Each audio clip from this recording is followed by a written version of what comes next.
அதிமுக பொதுச் செயலாளர் எடப்பாடி பழனிசாமி கடந்த புதன்கிழமை டெல்லியில் மத்திய உள்துறை அமைச்சர் அமித்ஷாவை சந்தித்து பேசினார்.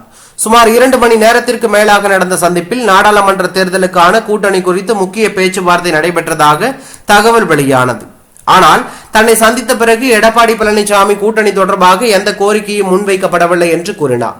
இதனையடுத்து முன்னாள் அமைச்சர் செங்கோட்டையன் நேற்று மதியம் டெல்லி சென்றதாக தகவல் வெளியானது.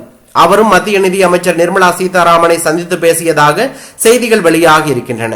மேலும் அமித்ஷாவை எடப்பாடி பழனிசாமி சந்திப்பதற்கு முன்பாகவே செங்கோட்டையன் நேரம் கேட்டிருந்ததாகவும் அவர் முன்னதாகவே மத்திய அமைச்சர்களை சந்திக்க முயன்றதாகவும் தகவல்கள் வெளியாகியுள்ளன.